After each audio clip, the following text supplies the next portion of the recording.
Olá, veja os destaques de hoje no Ubra Notícias. Milhares de residências sem luz no estado há uma semana. CE Equatorial dá nova previsão para restabelecimento da energia elétrica.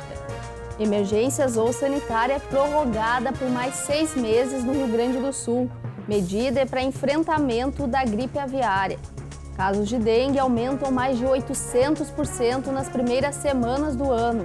O número é o mais elevado da série histórica e deixa autoridades de saúde em alerta. Reforma da Previdência aprovada em 2019 altera as regras de aposentadoria em 2024. Idade mínima e tempo de contribuição mudaram. É agora no Ubra Notícias.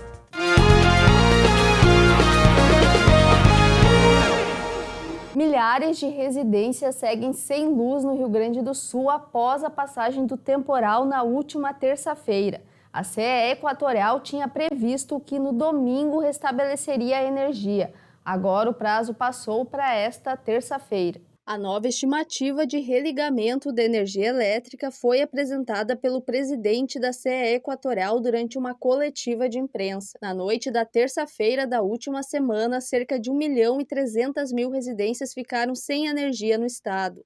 O temporal derrubou diversas árvores sobre postes de luz. Isso tem dificultado os trabalhos. Inicialmente, o prazo estabelecido pela companhia era de restabelecer o serviço no domingo, mas o imprevisto impossibilitou que isso acontecesse. Um avião de pulverização bate numa linha de transmissão no litoral do estado e rompe os 3 cabos de uma linha de transmissão de 69 kV, que é uma linha de alta tensão, cuja intervenção e manutenção é complexa. E ele desliga aqui as cidades de Palmares, de Mostardas, de Capivari do Sul e de Tavares.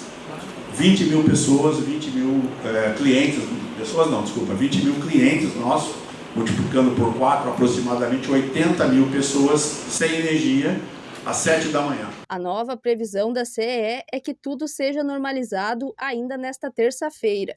Hoje pela manhã tinham cerca de 1.400 clientes atendidos pela companhia sem luz. Até o amanhecer desta terça-feira, nós, dentro do nosso prognóstico hoje, é isso. Ribeiro, é certeza? Eu não posso lhe dar, porque se outro avião bater em uma outra linha, isso muda tudo. Tem gente ainda interrompido desde o temporal. Tem gente ainda que nós já restabelecemos a energia de lá para cá, mas que voltou a dar problema na região e a gente já voltou lá para restabelecer, mas tem ainda clientes que tiveram novos casos e nós ainda temos que voltar para atender. Quem teve prejuízos devido à falta de energia, como perdas de alimentos e eletrodomésticos, a CE informou que vão ser analisados caso a caso os pedidos de ressarcimento. Todo cliente que se sentir prejudicado, lesado de alguma maneira pelos efeitos desse temporal, ele deve entrar em contato conosco pelos nossos canais de atendimento e registrar esse pedido de ressarcimento. Como eu comentei em oportunidades anteriores, esse pedido vai ser analisado. Nós já fortalecemos a nossa equipe interna para dar agilidade nos prazos de análise e dar a resposta para o cliente.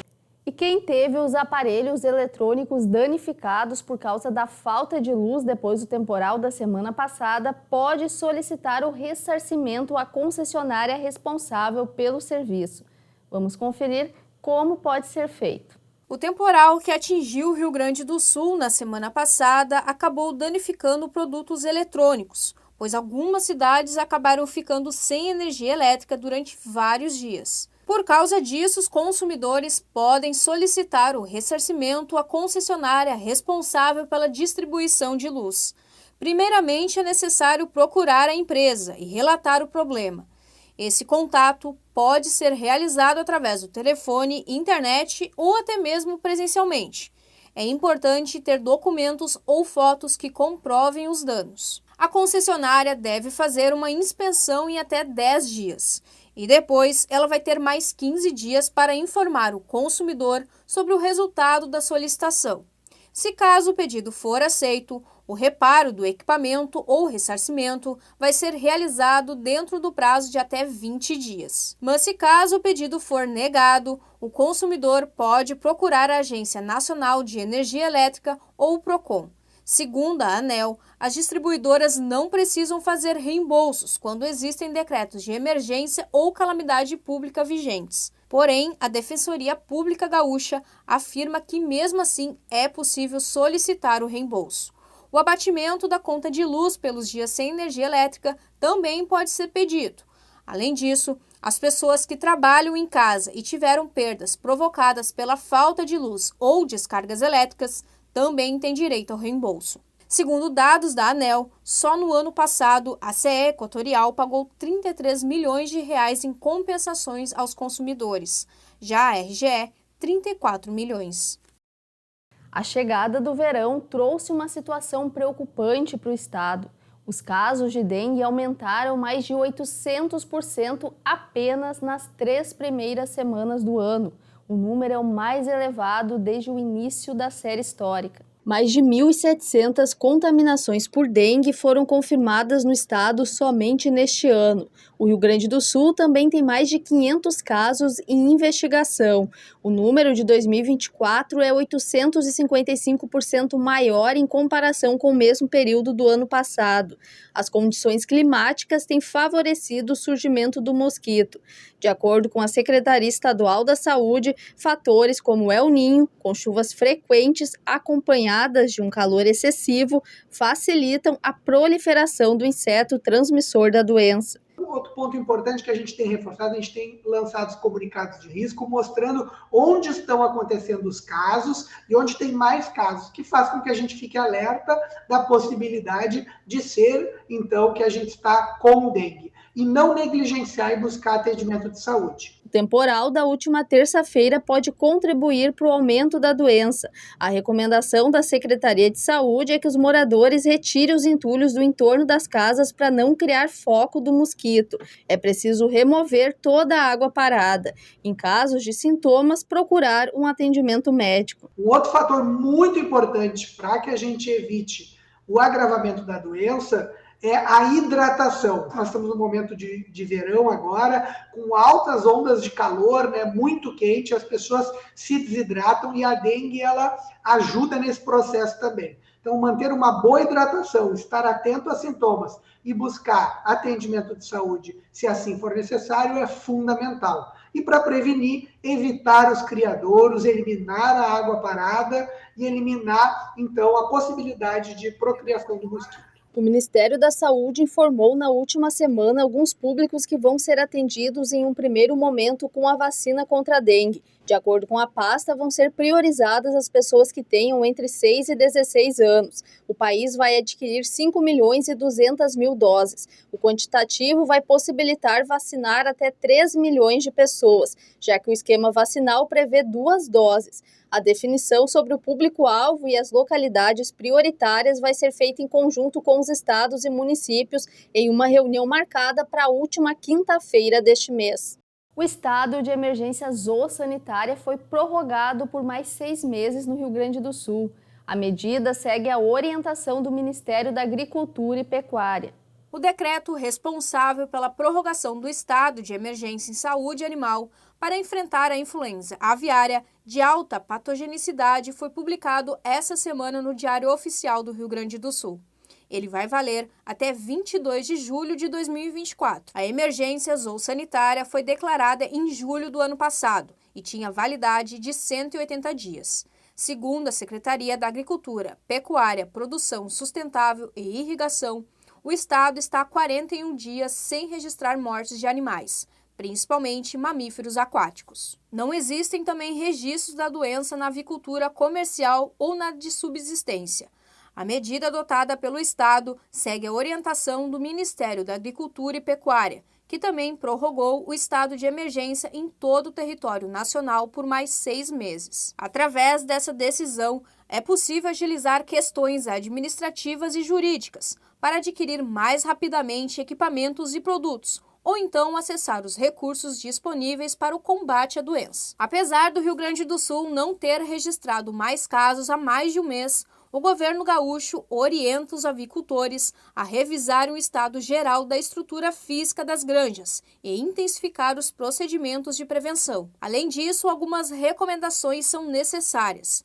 É importante ter atenção nas telas dos galpões para evitar a entrada de pássaros, corrigir a falha de vedação nos galpões, remover ninhos de pássaros nos telhados e de entulhos no entorno dos galpões. Os veículos devem ser desinfetados antes da entrada e na saída das granjas. Controlar rigorosamente o trânsito de veículos e pessoas, não permitindo a entrada de pessoas que não fazem parte do processo de produção. E proteger fontes de água e caixas d'água. O Rio Grande do Sul apresentou um aumento dos pontos impróprios para o banho. São 15 locais nessa condição. 5 deles são no litoral norte. Imbé, Xangri-Lá, Torres e Tramandaí apresentaram locais onde não é recomendado entrar na água. Pelotas, no sul do estado, está com 6 pontos impróprios. Em Barra do Ribeiro, Cerrito, Pedro Osório e Santa Maria, a água apresentou melhora nas condições e os locais foram liberados. Os dados foram divulgados pela Fundação Estadual de Proteção Ambiental. O relatório de balneabilidade é feito semanalmente até março. E quem pretende se aposentar neste ano precisa ficar atento às regras. Foi alterada a pontuação para aposentadoria por tempo de contribuição e por idade. A reforma da Previdência aprovada em 2019 estabeleceu mudanças na concessão do benefício a cada ano.